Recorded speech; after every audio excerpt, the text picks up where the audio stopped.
Hi Kim Pao! Magandang gabi!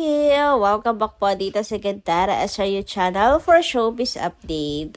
Andito na naman nga po akong muli nagbabalik.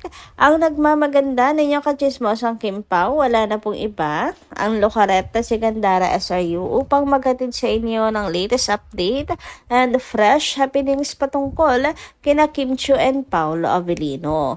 And para nga po sa gabing ito ang tatalakayin natin at pag-uusapan ay mayroon pong kinalaman sa MediaCon ng Kim Pao for the Alibay. So, meron po kasi doong reporter na nakuha po ang inis ng mga fans. And ganoon na rin po si Kim Chiu. Pero bago po ang lahat ng iyan, sa mga hindi pa nakaka-subscribe sa ating channel, pakiclick lang po tayo na ating subscribe button at notification bell na nariyan sa baba upang kayo ay maging updated at ma-notify tuwing may bago po tayong chika at balita hinggil sa Kim Pao. Basta mga balita na may kinalaman kina Kim Chiu and Paolo Avellino, sagot na nga po natin yan. And unahin na nga natin pag-usapan ngayon ang tungkol dito sa comment ni Ma'am Adelaida Magin. So sabi niya rito, ito'y bilang pasasalamat na rin po sa ating mga taga-subaybay na nakasuporta lagi sa ating mga daily updates. Cause kung mag-sorry, it's an admission. May mali siyang ginawa. Playing innocent to save face. Oh, what a minus. Ayan, para sa mga naguguluhan, marahil ang komento ni Ma'am Adelaida Magin ay patungkol po dito sa wala lang issue sa Showtime na may kinalaman po kay Kim Chiu and Echo. Kasi nga, bali-balita ang paghingi ng sorry paumanhin ni Echo, pero sa interview, kung inyo naman pong panonoorin, ay parang hindi namang humingi ng tawad, kundi dumipensa lang siya at sinasabing wala siyang ginawang masama. Kinausap pa nga daw niya si Kimi, tinanong anong problema, anong meron, ganyan, na ibig sabihin lamang ay hindi po niya alam kung ano po ang kanyang ginawa. Ay kinagalit po ng mga fans. Iginiit din niya na kinausap niya at nag-vow naman siya kay Kim. And siya yung first na kanya talagang binate. Kauna-unahan pa niyang binate. And based dito sa comment ni Ma'am Adelaida Magin, bakit magsusorry itong si Echo? Ibig sabihin lang nun, pag nagsorry siya, is sinasabi niya na nagkamali siya at hindi niya talaga pinansin si Kim na magbabounce back lalo po sa kanya and hindi matitigil ang bashing kung saan sasabihin pa rin ng mga netizens na siya po ay walang kwenta, bastos na, mayabang na, maaapektuhan nga naman ang kanya pong movie. So, parang yun yung ibig niyang sabihin dito na kaya hindi siya magsusorry kasi ma-justify lang yung kanya pong ginawa at hindi matatapos. Well, pumanig naman po ang mga netizens dito kay Echo. Anyway, tapos naman na po yan, kaya let's move on dito po sa comment ni Kim Chiu sa isang post tungkol po sa MediaCon na kanina sa para sa The Alibay. So, eto nga po yung isa sa mainit na pinag-uusapan. Ayun dito sa post ni Carlos Miguel, o diba? Si Kimi ay ano rin po ni Carlos Miguel. So, meaning yung mga na-edit po niya na AI para po sa Kim Pao, okay lang po kay Chinita Princess. Bakit? Yun po yung effort ng fans, diba? Para sa kanilang dalawa ni Paolo Avellino. So, na-appreciate yun ni Kim kaysa mga basher ni Carlos Miguel dyan. Tumigil-tigil kayo. Anyway, eto na nga po yung post ni Carlos Miguel. Prangkahan na, pero may certain questions ang media na pati ako ay felt uncomfortable para sagutin ni Pao at Kim. Sa dalas ko manood ng MediaCon, knows ko na yung style ng iba.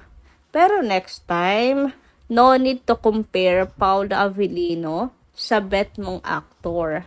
That was unnecessary. Hashtag Kim Pao. And nag-comment ka rito si Kimi ng true. O diba pati po si Kim agree na hindi po talaga dapat na ginawa yun yung pagko-compare kay Paolo Avellino. Meaning, dito po sa pagsagot ni Kim Chu, ibig sabihin, hindi talaga siya naging komportable doon sa media, doon sa reporter, sa nagtanong. 'Di ba? Hindi talaga komportable at in-express ni Kimi yung kanya pong nararamdaman. So, sana po next time, matuto na po sila na next time ay maging sensitive naman. Di po ba? Kasi, hindi na yun necessary.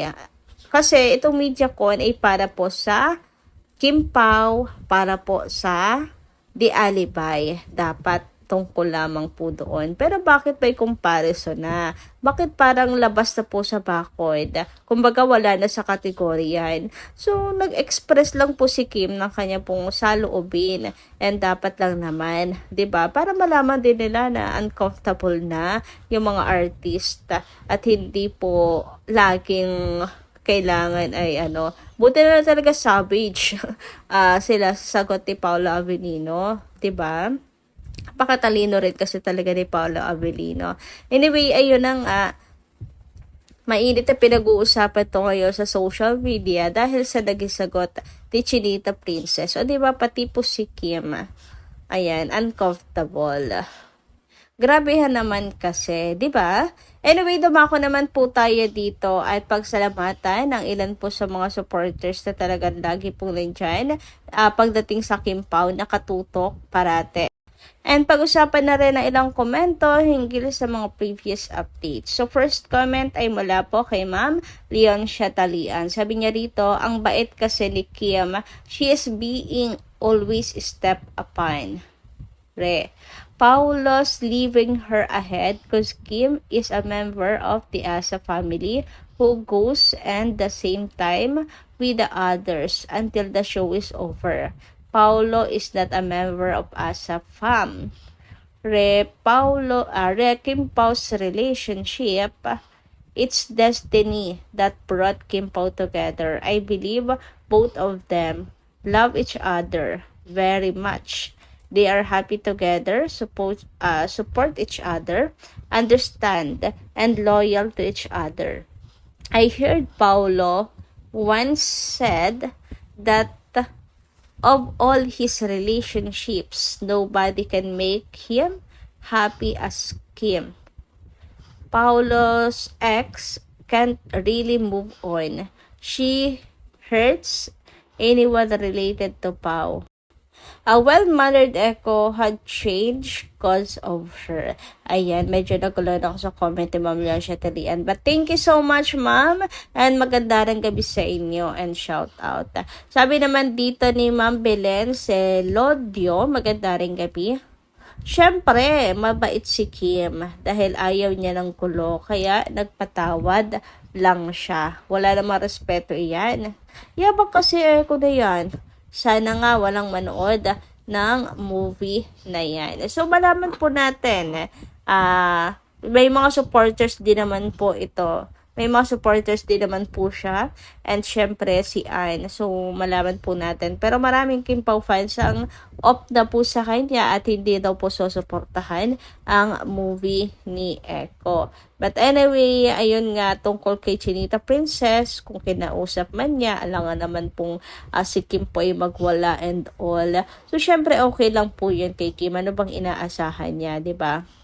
So, si Kim naman natin, alam naman po natin at kilala po natin siya na ayaw po ng gulo at gusto po niya happy lang and good vibes lang. 'Di ba? Ganyan po ang Chinita Princess po natin. Kaya naman bakit paggugustuhin ni Kim na palakihin pa ang issue?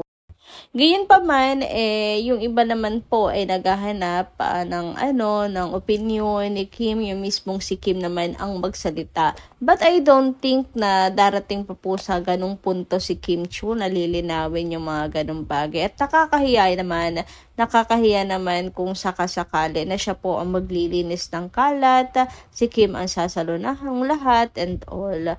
So, ayan, wag na po tayo masyadong maghanap and hayaan na po natin kung si Kim may tahimik at para po sa kapakanan ni Kim Chu, wag na lang po natin palakihin pa ng palakihin. Kasi pag-uusapan, hindi po yan titikil. So, yun lang po muna yung ating update. Maraming salamat po sa inyong pakikinig at kita-kits po muli sa mga susunod natin, chika. Maraming po salamat.